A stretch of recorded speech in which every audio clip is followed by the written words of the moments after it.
Capítulo 4. Persecuciones papales. Hasta ahora nuestra historia de las persecuciones se ha limitado principalmente al mundo pagano. Llegamos ahora a un periodo en el que la persecución, bajo el ropaje del cristianismo, cometió más enormidades que las que jamás infamaron los anales del paganismo. Echando a un lado las máximas y el espíritu del Evangelio, la Iglesia papal, armada con el poder de la espada, vejó a la Iglesia de Dios y la devastó durante varios siglos, el periodo muy apropiadamente conocido como las Edades Oscuras. Los reyes de la tierra dieron su poder a la bestia, y se sometieron a ser pisoteados por las miserables alimañas que a menudo ocuparon la silla papal, como en el caso de Enrique, emperador de Alemania. La tempestad de la persecución papal se abatió primero contra los valdenses en Francia. La persecución contra los valdenses en Francia. Habiendo el papado introducido varias innovaciones en la Iglesia, y habiendo cubierto al mundo cristiano con tinieblas y superstición, unos pocos, dándose cuenta clara de la tendencia perniciosa de tales errores, decidieron exhibir la luz del Evangelio en su verdadera pureza, y dispersar aquellas nubes que unos astutos sacerdotes habían extendido sobre él, a fin de cegar al pueblo y oscurecer su verdadero resplandor. El principal entre estos fue Berengario, que, alrededor del año 1000, predicó denodadamente las verdades del Evangelio, según su primitiva pureza.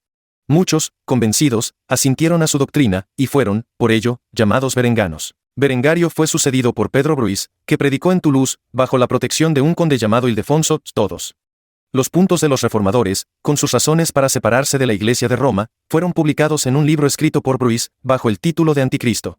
Para el año 1140 de Cristo, el número de reformados era muy grande, y la probabilidad de su crecimiento alarmó al Papa, que escribió a varios príncipes para que los desterraran de sus dominios, y que emplearan a muchos eruditos para que escribieran contra sus doctrinas. En el 1147 después de Cristo eran llamados enericianos, debido a Enrique de Toulouse, considerado como su más eminente predicador, y debido a que no admitían ninguna prueba de religión más que las que se pudieran deducir de las mismas escrituras, el partido papista les dio el nombre de apostólicos.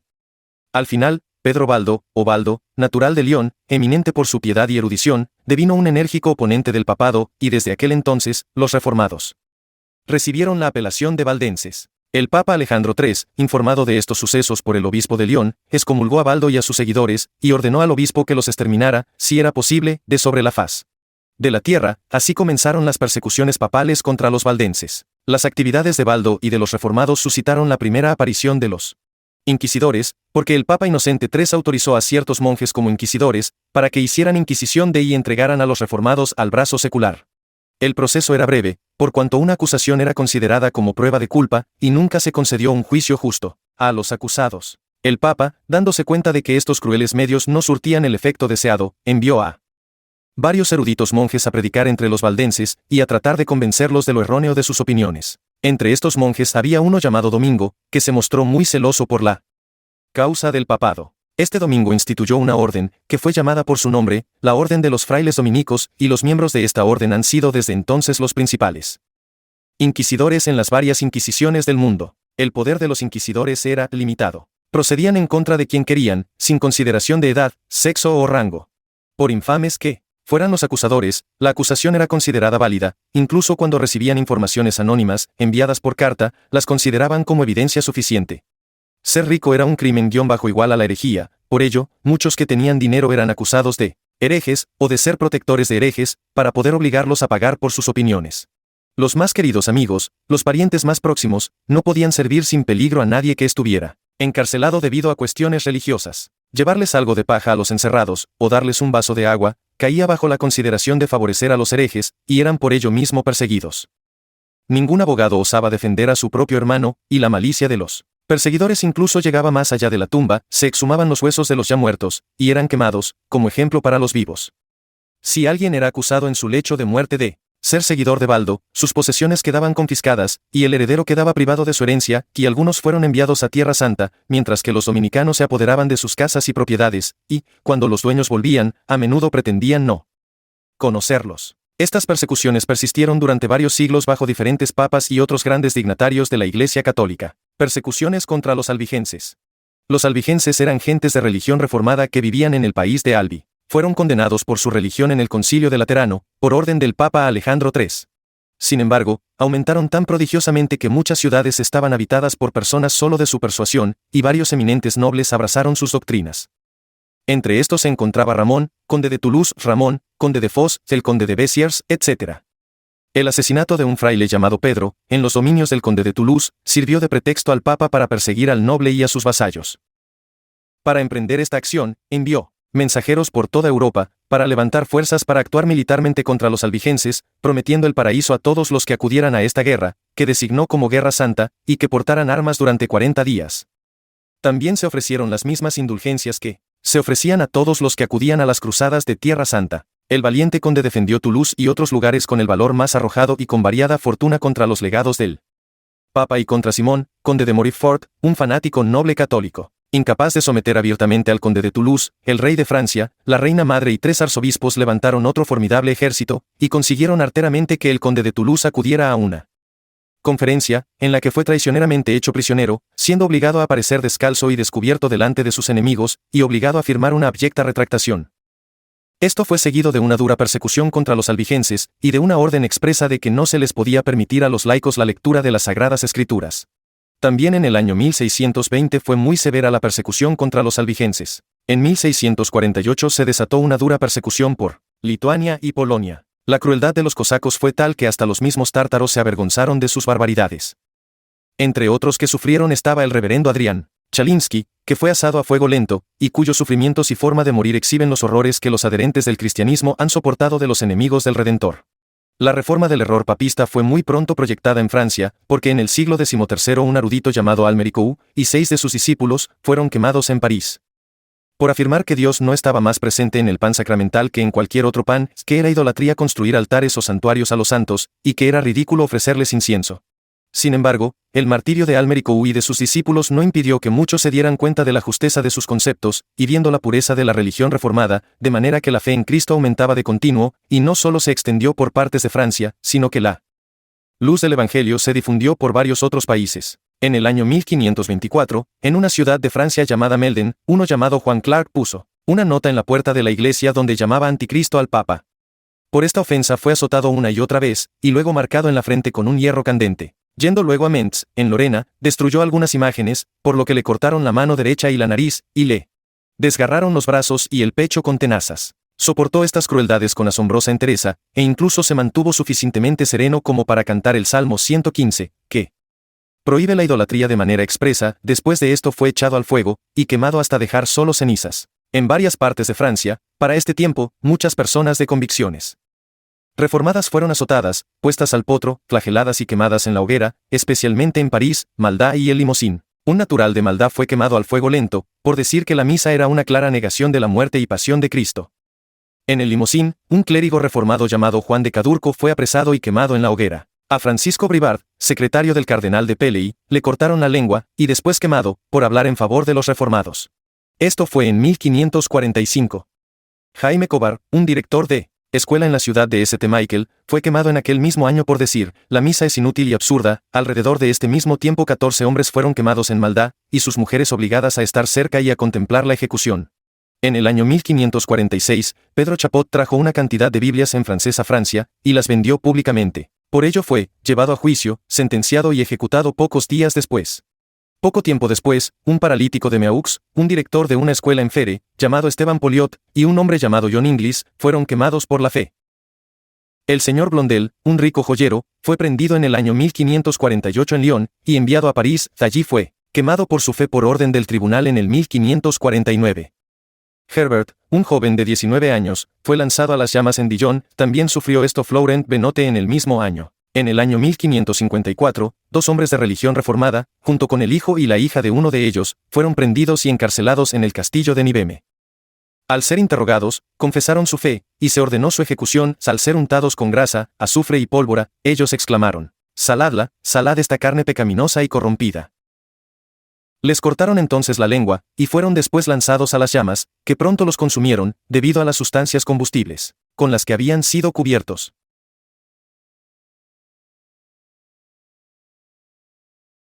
La matanza de San Bartolomé en París, etc.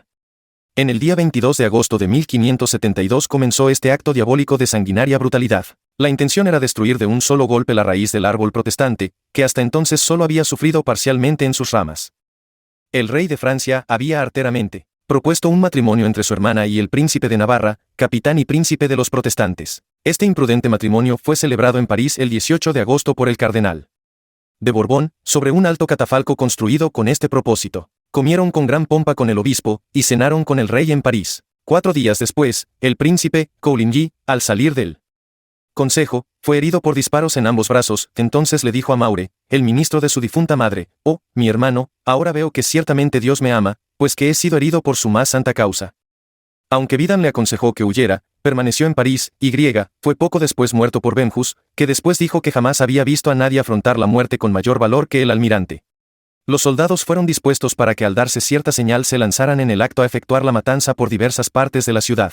Cuando hubieron dado muerte al almirante, lo echaron por una ventana a la calle, donde le cortaron la cabeza, que fue enviada al Papa. Los salvajes papistas, todavía enfurecidos contra él, le cortaron los brazos y sus miembros privados, y, después de haberlo arrastrado 3 días por las calles, lo colgaron por los pies fuera de la ciudad. Después de él mataron a muchas personas grandes y honorables que eran protestantes, como el conde de la Rochefoucauld, Telinius, yerno del almirante, Antonio, Clarimontus, el marqués de Rabli, Louis Busius, Bandineus, Pluvialius, Burneius, etc. Y, lanzándose contra el común del pueblo, continuaron durante muchos días esta matanza. Durante los primeros días mataron a 10.000 de todo rango y condición. Los cuerpos fueron echados a los ríos, y la sangre corría como arroyos por las calles, y el río parecía ser de sangre. Tan furiosa era aquella ira infernal que dieron muerte a todos los papistas que eran considerados como no muy adictos a su diabólica religión. Desde París, la destrucción se extendió a todos los rincones del reino. En Orleans fueron muertos 1.000 hombres, mujeres y niños, y 6.000 en Rouen. En Meldit 200 fueron encarcelados, y más tarde sacados uno por uno y cruelmente asesinados. En Lyon se dio muerte a 800. Aquí, niños colgados del cuello de sus padres, padres abrazando afectuosos a sus hijos, fueron alimento de las espadas y de las sanguinarias mentes de aquellos que se llaman a sí mismos la Iglesia Católica. Aquí 300 fueron asesinados en la casa del obispo, y los impíos monjes no querían consentir que fueran enterrados. En Augusto Bona, al enterarse la gente de la matanza en París, cerraron las puertas para que ningún protestante pudiera escapar, y buscando diligentemente a cada miembro de la Iglesia reformada, los encarcelaron y dieron muerte de la más bárbara manera. Estas mismas crueldades tuvieron lugar en Avaricum, Troyes, Toulouse, Rouen y en muchos otros lugares, yendo de ciudad en ciudad, villas y pueblos, por todo el reino. Como corroboración de esta horrorosa carnicería, citamos la siguiente apropiada e interesante narración, escrita por un católico romano sensible y erudito. Las nupcias del joven rey de Navarra, nos dice este autor, con la hermana del rey de Francia fueron solemnizadas con gran pompa, y todas las expresiones de afecto, todas las protestas de amistad y todos los juramentos sagrados entre los hombres fueron profusamente prodigados por Catalina, la mina madre, y por el rey. Durante todo esto, el resto de la corte no pensó en nada más que en festejos, teatro, y bailes de máscaras. Al final, a las 12 de la medianoche, la víspera de San Bartolomé, se dio la señal. De inmediato, las casas de los protestantes fueron forzadas a una. El almirante Coligny, alarmado por la conmoción, saltó de la cama, cuando un grupo de asesinos se precipitó en su dormitorio. Iban encabezados por un tal Besme, que había sido criado en el seno de la familia de los Guisas. Este miserable traspasó con su espada el pecho del almirante, y también le dio un corte en la cara. Besme era alemán, y siendo después tomado por los protestantes, los de la Rochela lo hubieran querido meter en la ciudad para colgarlo y despedazarlo, pero fue muerto por un tal Bretanville. Enrique, el joven duque de Guisa, que después constituyó la Liga Católica, y que fue asesinado en Blois, se estuvo de pie a la puerta hasta que concluyó la horrenda carnicería, y gritó: «Besme, ¿ya está?». Después de esto, aquellos rufianes arrojaron el cuerpo por la ventana, y Coligny expiró a los pies del de Guisa. El conde de Teligny también cayó víctima. Se había casado, hacía unos 10 meses, con la hija de Coligny. Su rostro era tan hermoso que los rufianes, cuando se adelantaron para matarlo, se sintieron llenos de compasión, pero otros, más bárbaros, se precipitaron adelante y lo asesinaron. Mientras tanto, todos los amigos de Coligny fueron asesinados por todo París. Hombres, mujeres y niños eran asesinados de manera indistinta y todas las calles estaban llenas de cuerpos agonizantes. Algunos sacerdotes, sosteniendo el crucifijo en una mano y una daga en la otra, corrían hacia los cabecillas de los asesinos, y los exhortaban enérgicamente a no perdonar ni a parientes ni a amigos. Tabans, mariscal de Francia, un soldado ignorante y supersticioso, que unía la furia de la religión a la ira de partido, se lanzó a caballo por las calles de París gritando a sus hombres: «¡Que corra la sangre! ¡Que corra la sangre!». ¿Sangrar es tan sano en agosto como en mayo? En las memorias de la vida de este entusiasta, escritas por su hijo, se nos dice que el padre, en su lecho de muerte, y al hacer una confesión general de sus acciones, el sacerdote le dijo, sorprendido, como y ninguna mención de la matanza de San Bartolomé, a lo que Tabans contestó: esto lo considero una acción meritoria, que lavará todos mis pecados. ¿Qué horrendos sentimientos puede inspirar un falso espíritu de la religión? El palacio del rey fue uno de los principales escenarios de la matanza. El rey de Navarra tenía su alojamiento en el Louvre, y todos sus criados eran protestantes. Muchos de estos fueron muertos en la cama junto con sus mujeres, otros, huyendo desnudos, fueron perseguidos por los soldados por las varias estancias de palacio, incluso hasta la antecámara del rey. La joven esposa de Enrique de Navarra, despertada por la terrible conmoción, temiendo por su marido y por su propia vida, arrebatada de horror, y medio muerta, saltó de su cama para echarse a los pies de su hermano el rey. Pero apenas si había abierto la puerta de su cámara cuando algunos de sus criados protestantes se precipitaron dentro buscando refugio.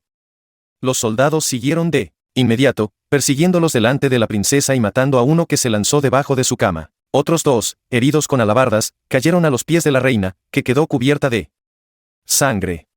El conde de la Rochefoucauld, un joven noble, en gran favor del rey por su aire atractivo, su cortesía y una cierta dicha peculiar en el giro de su conversación, había pasado la velada hasta las 11 con el monarca, en una placentera familiaridad, y había estado dando rienda suelta, con el mayor humor, a las salidas de su imaginación. El monarca sintió un cierto remordimiento, y, tocado por una especie de compasión, le invitó, 2 o 3 veces, a que no fuera a casa, sino que se quedara en el Louvre. El conde le dijo que debía volver con su mujer, y entonces el rey ya no le apremió más, sino que se dijo: que vaya. Veo que Dios ha decretado su muerte. 2 horas después era asesinado. Muy pocos de los protestantes escaparon de la furia de sus fanáticos perseguidores. Entre ellos estaba el joven Laforce, después el famoso mariscal de Laforce, un niño de unos 10 años de edad, cuya liberación fue sumamente notable.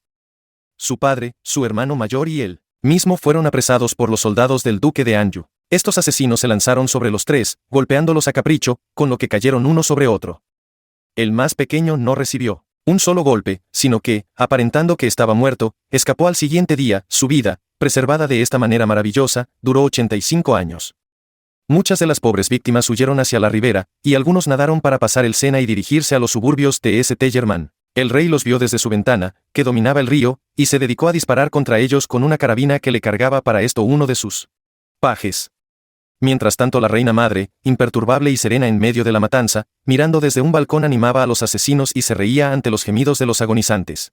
Esta bárbara reina estaba animada de una agitada ambición, y perpetuamente cambiaba de partido a fin de saciarla. Poco tiempo después de estos horrendos sucesos, la corte francesa trató de paliarlos mediante formas legales. Pretendieron justificar la matanza mediante una calumnia, acusando al almirante de conspiración, lo que nadie creyó. El parlamento recibió órdenes de actuar contra la memoria de Coligny, y su cadáver fue colgado con cadenas en unas horcas de Montfaucon. El mismo rey fue a contemplar aquel insólito espectáculo. Entonces uno de sus cortesanos fue a aconsejarle que se retirara, haciéndole notar la hedor del cadáver, a lo que el rey replicó: un enemigo muerto huele bien. Las masacres del día de San Bartolomé están pintadas en el Salón Real del Vaticano en Roma, con la siguiente inscripción: Pontifex Coligny essem probat, esto es, el Papa aprueba la muerte de Coligny. El joven rey de Navarra fue eximido por cuestión política y no por piedad de la reina madre, manteniéndolo prisionero hasta la muerte del rey, a fin de que fuera seguridad y prenda de la sumisión de aquellos protestantes que pudieron huir.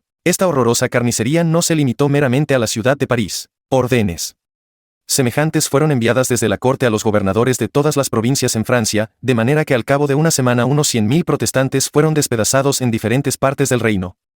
Solo 2 o 3 gobernadores rehusaron obedecer las órdenes del rey. Uno de estos, llamado Montmorin, gobernador de Auvernia, escribió al rey la siguiente carta, que merece ser transmitida a la más lejana posteridad. Señor, he recibido una orden, con el sello de vuestra majestad, de dar muerte a todos los protestantes en mi provincia. Tengo demasiado respeto para vuestra majestad para no creer que la carta sea un fraude, pero si la orden, Dios no lo quiera, fuera genuina, tengo demasiado respeto por vuestra majestad para obedecería. En Roma hubo un horrendo gozo, tan grande que señalaron un día de festejos, y un jubileo, con una gran indulgencia para todos los que lo guardaran y mostraran toda expresión de júbilo que pudieran imaginar. Y el hombre que dio la primera noticia recibió 1000 coronas del cardenal de Lorena por su impío mensaje. El rey también ordenó que el día fuera conmemorado con toda demostración de gozo, habiendo llegado a la conclusión de que toda la raza de los hugonotes estaba extinta. Muchos de los que dieron grandes cantidades de dinero como rescate fueron de inmediato muertos, y varias ciudades que recibieron la promesa del rey de protección y seguridad, fueron objeto de una matanza general tan pronto como se entregaron, en base de esta promesa, a sus generales o capitanes. En Burdeos, por instigación de un malvado monje, que solía apremiar a los papistas a la matanza. En sus sermones, 264 personas fueron cruelmente muertas, algunos de ellos eran senadores. Otro de la misma piadosa fraternidad causó una matanza similar en Agendicum, en Men, donde el populacho, por la satánica sugerencia de los santos inquisidores, se lanzaron contra los protestantes, matándolos, saqueando sus casas y derribando su iglesia. El duque de Guisa, entrando en Blois, permitió que sus soldados se lanzaran al saqueo, y que mataran o ahogaran a todos los protestantes que pudieran encontrar. En esto no perdonaron ni edad ni sexo, violando a las mujeres, luego las asesinaban, de ahí se dirigió a Mere, y cometió las mismas atrocidades durante muchos días. Aquí encontraron a un ministro llamado Casebonio, y lo arrojaron al río. En Anjou mataron a un ministro llamado Albiacus, muchas mujeres fueron también violadas y asesinadas allí, y entre ellas había 2 genanas que fueron violadas delante de su padre, a quien los asesinos ataron a una pared para que las viera, y luego les dieron muerte a ellas y a él. El gobernador de Turín, después de haber dado una enorme cantidad de dinero por su vida, fue cruelmente golpeado con garrotes, desnudado de sus ropas, y colgado de los pies, con su cabeza y torso en el río. Antes que muriera le abrieron el vientre, le arrancaron las entrañas, y las arrojaron al río, luego llevaron su corazón por la ciudad clavado en una lanza. En Barre se comportaron con gran crueldad, incluso con los niños pequeños, a los que abrían en canal, arrancando sus entrañas, las que, por el furor que llevaban, mordían con sus dientes. Los que habían huido al castillo fueron casi colgados cuando se rindieron. Así lo hicieron en la ciudad de Matiscón, considerando como un juego cortarles los brazos y las piernas. Y luego matarlos, como entretenimiento para sus visitantes, a menudo arrojaban a los protestantes desde un risco alto al río, diciendo, ¿no has visto nunca a alguien saltar tan bien? En Pene, 300 fueron degollados inhumanamente, tras haberles prometido seguridad, y 45 en Albia, un domingo. En Nome, aunque se rindió bajo la condición de que se les ofreciera seguridad, se vieron los más horrendos espectáculos. Personas de ambos sexos y de toda condición fueron asesinados indiscriminadamente, las calles resonaban con clamores de dolor, y la sangre corría, las casas encendidas por el fuego que los soldados habían arrojado dentro. Una mujer, sacada a rastras de su escondrijo junto con su marido, fue primero violada por los brutales soldados, y luego, con una espada que le mandaron sostener, la forzaron con sus propias manos en las entrañas de su marido. En Samarobrich asesinaron más de 100 protestantes, después de prometerles paz, en Antisidor dieron muerte a 100, y arrojaron a muchos al río. 100 que habían sido encarcelados en Orleans fueron muertos por la enfurecida multitud.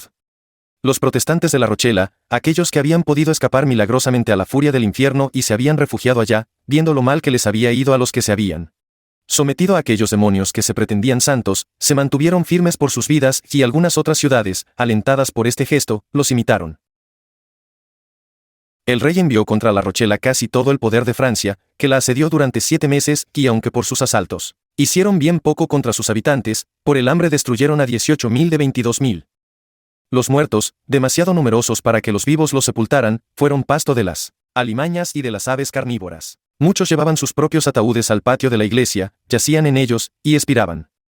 Su dieta había sido durante mucho tiempo aquello que hace temblar las mentes de los que tienen abundancia, hasta carne humana, entrañas, estiércol, y las cosas más inmundas, llegaron a ser finalmente el único alimento de aquellos campeones de aquella verdad y libertad de la que el mundo no era digno. Ante cada ataque los asaltantes se encontraban con una reacción tan denodada que dejaron a 132 capitanes, con un número proporcionado de tropas, tendidos en el campo. Finalmente, el sitio fue levantado por petición del duque de Anjou, hermano del rey, que fue proclamado rey de Polonia, y el rey, cansado, accedió fácilmente, con lo que se les concedieron condiciones honrosas. Fue una notable interferencia de la providencia que, en toda esta terrible matanza, solo 2 ministros del Evangelio cayeron. Los trágicos sufrimientos de los protestantes son demasiado numerosos para detallarlos, pero el trato dado a Felipe de Deux dará una idea del resto. Después que los desalmados hubieran dado muerte al mártir en su cama, fueron a su mujer, que estaba asistida por una comadrona, esperando dar a luz en cualquier momento. La comadrona les rogó que detuvieran sus intenciones asesinas, al menos hasta que el niño, su 20º, naciera. A pesar de esto, hundieron una daga hasta la empuñadura en el cuerpo de la pobre mujer. Ansiosa por dar a luz, corrió a un campo de trigo, pero hasta allá la persiguieron, la apuñalaron en el vientre, y luego la echaron a la calle. Por su caída, el niño salió de su madre moribunda, que tomado por uno de los rufianes católicos, apuñaló al recién nacido, arrojándolo luego al río. Desde la revocación del edicto de Nantes hasta la Revolución Francesa, en 1789. Las persecuciones ocasionadas por la revocación del edicto de Nantes tuvieron lugar bajo Luis XIV. Este edicto había sido promulgado por Enrique el Grande de Francia en 1598, y aseguró a los protestantes la igualdad de derechos en todos los respectos, fueran civiles o religiosos, con el resto de los súbditos del reino. Todos estos privilegios los había confirmado Luis XIII en otro estatuto, llamado el Edicto de Nismes, y lo mantuvo inviolado hasta el fin de su reinado. Al acceder Luis XIV al trono, el reino estaba casi arruinado por las guerras civiles. En este punto, los protestantes, sin atender a la amonestación de nuestro Señor, que los que tomen la espada, a espada perecerán, tomaron una parte tan activa en favor del rey, que se vio forzado a reconocerse en deuda con sus armas por haber sido establecido en el trono. En lugar de proteger y recompensar a aquel partido que lo había establecido en el trono, pensó que aquel mismo poder que lo había protegido podría derrocarlo, y, dando oído a las maquinaciones papistas, comenzó a emitir proscripciones y restricciones que señalaban a su decisión final. La Rochela fue presa de una cantidad increíble de denuncias. Montauban y Millau fueron saqueadas por los soldados. Se designaron comisionados papistas para presidir sobre los asuntos de los protestantes, y no había más apelación contra sus decisiones que ante el Consejo Real. Esto fue un golpe a la misma raíz de sus derechos civiles y religiosos, y les impidió, como protestantes, de llevar a ningún católico a juicio. Esto fue seguido por otro decreto, que debía hacerse una indagación en todas las parroquias acerca de todo lo que los protestantes habían dicho o hecho en los pasados 20 años. Esto llenó las cárceles de víctimas inocentes, y condenó a otros a galeras o a destierro. Los protestantes fueron expulsados de todos los oficios, profesiones, privilegios y empleos. Esto los privó de todos los medios de ganarse su pan, y se llevó a cabo esto con tal brutalidad que ni permitían a las comadronas que ejercieran su oficio, sino que obligaban a las mujeres a someterse a esta crisis natural en manos de sus enemigos, los brutales católicos. Sus hijos les eran arrebatados para ser educados por los católicos, y a los 7 años se les hacía abrazar el papismo. Se prohibió a los reformados que prestaran ayuda a sus propios enfermos o pobres, todo culto privado, y el servicio divino debía efectuarse en presencia de un sacerdote papista. Para impedir que las infortunadas víctimas abandonaran el reino, se puso una estricta vigilancia por todos los pasos fronterizos del reino. Sin embargo, por la mano misericordiosa de Dios, unos 150.000 escaparon a su vigilancia, y emigraron a diferentes países para contar la terrible historia. Todo lo que se ha contado hasta aquí eran solo infracciones de su Carta de Derechos, el Edicto de Nantes. Al final, tuvo lugar la diabólica revocación de este edicto, el 18 de octubre de 1685, y fue registrada el 22, en contra de todas las formas de la ley. En el acto, las tropas, del cuerpo de dragones, fueron acuarteladas con los protestantes en todo el reino, y llenaron todo el reino con la misma noticia, que el rey no admitiría ya más ningunos hugonotes en su reino, y que por ello tenían que decidir cambiar de religión. Con esto, los intendentes de cada parroquia, que eran gobernadores y espías católicos puestos sobre los protestantes, reunieron a la población reformada, diciéndoles que debían volverse católicos en el acto, bien de grado, bien por fuerza. Los protestantes contestaron que estaban dispuestos a sacrificar sus vidas y posesiones al rey, pero que siendo sus conciencias de Dios, no podían disponer de ellas. De la misma manera, en el acto, las tropas se apoderaron de las puertas y avenidas de las ciudades, y, poniendo guardas en todos los pasajes, entraron espada en mano, clamando, «Morid, o sed católicos». Para resumir, practicaron todas las maldades y todos los horrores que pudieron inventar para obligarles a cambiar de religión. Colgaban a hombres y mujeres por los cabellos o por los pies, y los ahumaban con paja ardiendo hasta que estaban casi muertos, y si seguían sin querer firmar su retractación, los colgaban una y otra vez, repitiendo sus barbaridades, hasta que, cansados de tormentos sin muerte, obligaban a muchos a ceder. A otros les arrancaban los cabellos de la cabeza y de la barba con tenazas. A otros los echaban en grandes hogueras, sacándolas otra vez de ellas, repitiendo la acción hasta que forzaban la promesa de retractarse. A otros los desnudaban, y después de insultarlos de la manera más infame, les clavaban agujas de la cabeza a los pies, y los sacaban con cortaplumas. A veces los arrastraban con tenazas al rojo vivo por la nariz, hasta que prometían su retractación. A veces ataban a padres y maridos, mientras violaban a sus mujeres e hijas delante de sus ojos. A multitudes las encarcelaron en mazmorras inmundas, donde practicaban todo tipo de suplicios en secreto. A las mujeres y a los niños los encerraban en monasterios. Los que consiguieron huir fueron perseguidos por los bosques, y cazados en los campos, disparándoles encima como a fieras, y ninguna condición ni calidad personal les sirvió de defensa ante la ferocidad de aquellos dragones infernales. Incluso a los miembros del Parlamento y a los oficiales militares, aunque estuvieran sirviendo en aquel momento, se les ordenó abandonar sus puestos y dirigirse a sus casas, para sufrir igual suerte. Los que se quejaron al rey fueron mandados a la Bastilla, donde bebieron la misma copa. Los obispos y los intendentes marcharon a la cabeza de los dragones, con una tropa de misioneros, monjes y otros clérigos para animar a los soldados a ejecutar una acción tan grata para la Santa Iglesia de ellos, y tan gloriosa para el demonio Dios de ellos, y su tirano rey. Al redactar el edicto para revocar el Edicto de Nantes, el consejo estaba dividido. Algunos hubieran querido detener a todos los ministros y obligarles a abrazar el papado, lo mismo que a los laicos, otros preferían expulsarlos, porque su presencia fortalecería a los protestantes en su perseverancia, y si se veían obligados a retractarse, constituirían un grupo de enemigos secretos y poderosos en el seno de la Iglesia, por su gran conocimiento y experiencia en cuestiones de controversia. Al prevalecer esta razón, fueron sentenciados a destierro, y solo se les permitieron 15 días para partir del reino. El mismo día de la publicación del edicto revocando la Carta de Libertades de los protestantes, demolieron sus iglesias y desterraron a sus ministros, a los que solo les dejaron 24 horas para salir de París. Los papistas no estaban dispuestos a permitirles que vendieran sus posesiones, y pusieron todos los obstáculos en su camino para retardar su salida, hasta que terminara su limitado tiempo, lo que les sometía a la condena a galeras de por vida. Los guardas fueron doblados en los puertos de mar, y las cárceles quedaron llenas con las víctimas, que soportaron tormentos y carencias ante los que la naturaleza humana tiene que estremecerse. Los sufrimientos de los ministros y de otros, que fueron enviados a galeras, parecieron exceder a todos. Encadenados a un remo, estaban expuestos día y noche, en todas las estaciones, en todos los climas, y cuando desmayaban por debilidad del cuerpo, y se derrumbaban sobre el remo, en lugar de un cordial para reanimarles, o alimentos para fortalecerles, recibían solo los azotes de un látigo, o los golpes de una vara o del cabo de una cuerda. Por la carencia de suficiente vestido y de la necesaria limpieza, se veían duramente atormentados por todo tipo de parásitos, y azotados por el frío, que alejaba de noche a los ejecutores que los golpeaban y atormentaban durante el día. En lugar de una cama, solo se les permitía una madera dura de 18 pulgadas, 46 centímetros de anchura sobre la cual dormir, tanto si estaban sanos como enfermos, y sin cubierta alguna más que sus míseros harapos, que consistían en una camisa del tejido más burdo, un pequeño justillo de sarga roja, con cortes a cada lado para los brazos y con unas mangas que no llegaban al codo, y una vez cada 3 años recibían un burdo capote y una pequeña gorra para cubrirse la cabeza, que tenían siempre pelada al rape como marca de infamia. Su provisión de comida era tan mezquina como los sentimientos de los que los habían condenado a tales miserias, y el trato al que eran sometidos si caían enfermos es demasiado chocante para narrarlo. Quedaban condenados a morir sobre las maderas del oscuro sollado, cubiertos de parásitos, y sin la menor provisión para sus necesidades fisiológicas. Y no era menos el horror que tenían que padecer estar encadenados al lado de los más endurecidos delincuentes y de los más execrables villanos, cuyas blasfemas lenguas nunca paraban.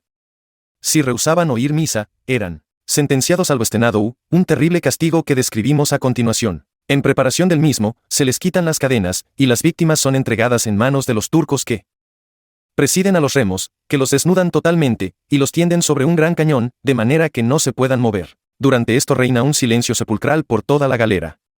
El turco designado como verdugo, y que considera este sacrificio aceptable para su profeta Mahoma, azota a la mísera víctima con un recio garrote, o con un cabo de cuerda lleno de nudos, hasta que la carne queda abierta hasta los huesos, y está cerca de expirar. Luego le aplican una mezcla atormentadora de vinagre y sal, y lo dejan en aquel intolerable hospital donde miles ya han expirado bajo sus crueldades. El martirio de Juan Calas. Pasarnos ahora por encima de otros muchos martirios individuales para insertar el de Juan Calas, que tuvo lugar en época tan reciente como 1761, y que es una indudable prueba del fanatismo del papado, mostrando que ni la experiencia ni la mejora puede desarraigarlos inveterados prejuicios de los católicos romanos, ni hacerlos menos crueles o inexorables contra los protestantes. Juan Calas era un mercader de la ciudad de Toulouse, donde se había establecido y vivía con buena reputación, habiéndose casado con una mujer inglesa de origen francés. Calas y su mujer eran protestantes, y tenían 5 hijos, a los que instruyeron en la misma religión, pero Luis, uno de los hijos, se convirtió al catolicismo romano, habiendo sido convertido por una criada que había vivido con la familia durante 30 años. Sin embargo, el padre no expresó resentimiento alguno ni mala voluntad por ello, sino que mantuvo a la criada en la familia y asignó una anuidad para su hijo. En octubre de 1761 la familia consistía de Juan Calas y su mujer, una criada, Marco Antonio Calas, que era el hijo mayor, y Pedro Calas, el menor. Marco Antonio había sido educado en leyes, pero no podía ser admitido a la práctica por ser protestante. Por ello sufrió una depresión, leyó todos los libros que pudo conseguir acerca del suicidio, y parecía decidido a acabar su vida.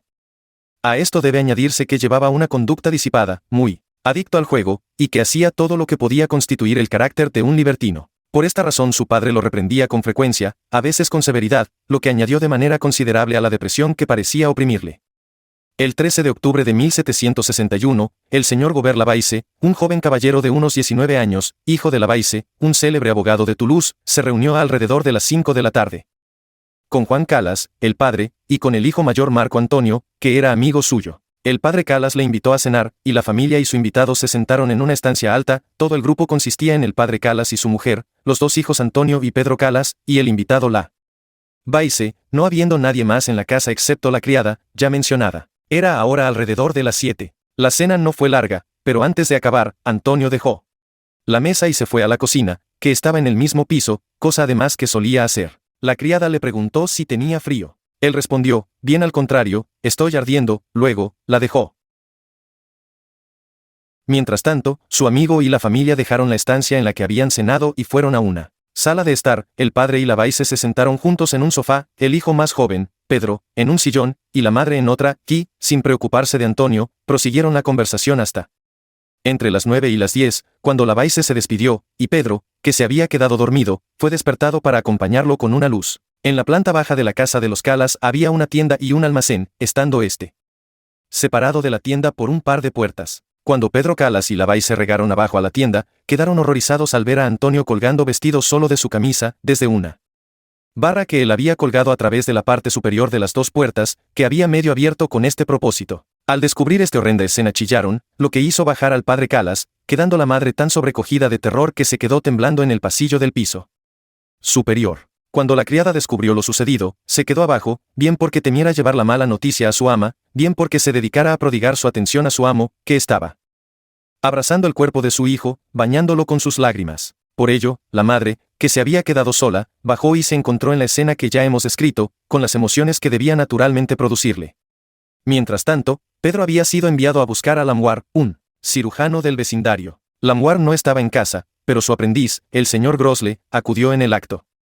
Al examinarlo, encontró el cuerpo ya cadáver. Para este tiempo se había congregado una multitud de gente papista alrededor de la casa, y, habiendo oído que Antonio Calas había muerto repentinamente, y que el cirujano que había examinado el cuerpo había afirmado que había sido estrangulado, dieron por supuesto que había sido asesinado, y como la familia era protestante, llegaron a suponer que el joven estaba a punto de cambiar de religión, y que había sido muerto por esta razón. El pobre padre, abrumado de dolor por la pérdida de su hijo, fue aconsejado por sus amigos a que mandara llamar a los funcionarios de la justicia para impedir que fuera despedazado por la muchedumbre católica, que suponía que había dado muerte a su hijo. Así lo hicieron, y David, el principal magistrado o capitol, tomó al padre, a su hijo Pedro, a la Baice y a la criada bajo su custodia, y puso una guardia para protegerlos. Envió a buscar al señor de la Tour, médico, y a los señores Lamarque y Peronet, cirujanos, que examinaron el cuerpo, buscando señales de violencia, pero que no encontraron ninguna, excepto la marca de la cuerda en el cuello. También observaron que el cabello del difunto estaba peinado de la manera normal, perfectamente liso y sin desorden alguno. Sus ropas estaban también bien dispuestas, echadas sobre el mostrador, y su camisa no estaba ni desgarrada ni desabotonada. A pesar de estas evidencias de inocencia, el capitol consideró apropiado concordar con la opinión de la turba, y emitió la hipótesis de que el viejo Calas había enviado a buscar a la Baice, diciéndole que tenía un hijo al que había que colgar, que la Baice había ido para llevar a cabo la función de verdugo, y que había recibido ayuda del padre y del hermano. Como no podía darse prueba alguna del supuesto hecho, el capitol recurrió a una amonestación, o información general, por lo que el crimen se consideraba como verdadero, y se pedía públicamente que se diera testimonio en contra de él, cada uno como pudiera hacerlo. Esta amonestación recita que la Baice estaba encargado por los protestantes para ser su verdugo ordinario, cuando alguno de los hijos tuviera que ser colgado por cambiar de religión. Se afirma asimismo que cuando los protestantes cuelgan a sus hijos de esta manera, los fuerzan a arrodillarse, y una de las amonestaciones era si alguna persona había visto a Antonio Calas arrodillarse delante de su padre cuando lo estranguló. También se afirma que Antonio murió como católico romano, y se demanda evidencia de su catolicismo. Pero antes que se publicaran estas amonestaciones, de la turba había salido el pensamiento de que Antonio Calas iba al siguiente día a haberse incorporado a la fraternidad de los penitentes blancos. Por ello, el capitol ordenó que su cuerpo fuera enterrado en medio de la iglesia de San Esteban. Pocos días después del entierro del muerto, los penitentes blancos oficiaron un solemne servicio por él en su capilla. La iglesia fue llenada de colgaduras blancas, y en medio se levantó una tumba, sobre la cual se puso un esqueleto humano, sosteniendo en una mano un papel que decía, abjuración de la herejía, y en la otra una palma, emblema del martirio. Al siguiente día, los franciscanos oficiaron un servicio de la misma clase por él. El capitol prosiguió la persecución con una dureza implacable, y, sin la menor prueba, consideró oportuno sentenciar a tortura a los desdichados padre, madre, amigo y criada, y los puso bajo cadenas el 18 de noviembre. Contra estos terribles procedimientos, la sufrida familia apeló al Parlamento contra estos terribles procedimientos, el cual examinó el asunto, y anuló la sentencia del capitol como irregular, pero prosiguieron con la persecución judicial, y, al declarar el verdugo de la ciudad que era imposible que Antonio se hubiera colgado a sí mismo de la manera que se pretendía, la mayoría del parlamento fueron de la opinión de que los presos eran culpables, ordenando por ello que fueran juzgados por el Tribunal Criminal de Toulouse. Uno los votó inocentes, pero tras largos debates, la mayoría estaba a favor de la tortura y de la rueda, al padre lo condenaron. Probablemente por vía de experimento, tanto si era culpable como inocente, esperando que, en la agonía, confesara su crimen, y acusara a los otros presos, cuya suerte quedó por ello suspendida.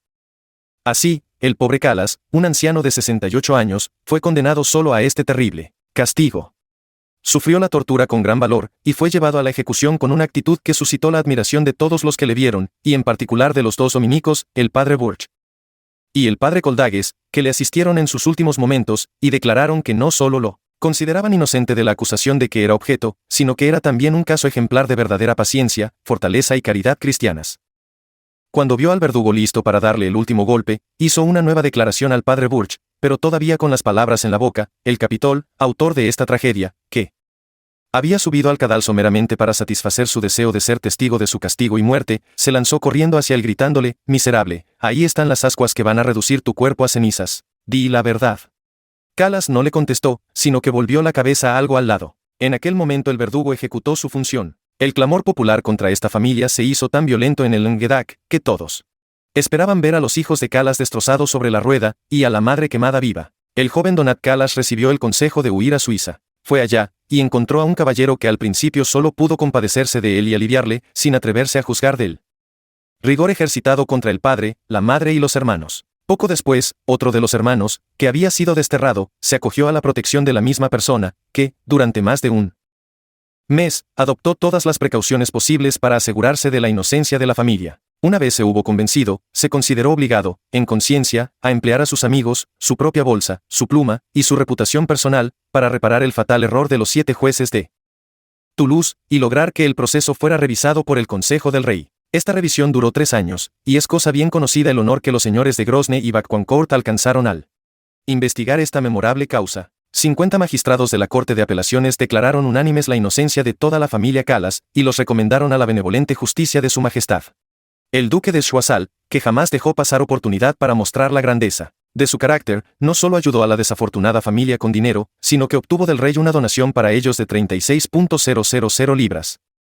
El 9 de marzo de 1765 se firmó la sentencia que justificaba a la familia Calas y que cambiaba su suerte. El 9 de marzo de 1762, hacía 3 años justos, había sido el día de la ejecución del inocente y virtuoso padre de aquella familia. Todos los parisinos se agolparon multitudinariamente para verlo salir de la prisión, y aplaudieron gozosos, mientras las lágrimas les brotaban de los ojos. Este terrible ejemplo de fanatismo hizo mover la pluma de Voltaire atacando los horrores de la superstición, y aunque él mismo era incrédulo, su ensayo sobre la tolerancia honra a su pluma, y ha sido un medio de bendición para abatir los rigores de la persecución en la mayoría de los estados europeos. La pureza del Evangelio huirá al igual de la superstición que de la crueldad, por cuanto la mansedumbre de las enseñanzas de Cristo solo enseña a consolar en este mundo, y a buscar la salvación en el venidero. Perseguir por diferencias de opinión es cosa tan absurda como perseguir por tener un diferente rostro. Si honrarnos a Dios, mantenemos sagradas las puras doctrinas de Cristo, ponemos plena confianza en las promesas contenidas en las Sagradas Escrituras, y obedecemos las leyes políticas del Estado en el que residimos, tenemos un derecho innegable de protección en lugar de persecución, y a servir al ciclo tal como nuestros conciencias, dirigidas por las normas del Evangelio, nos guíen.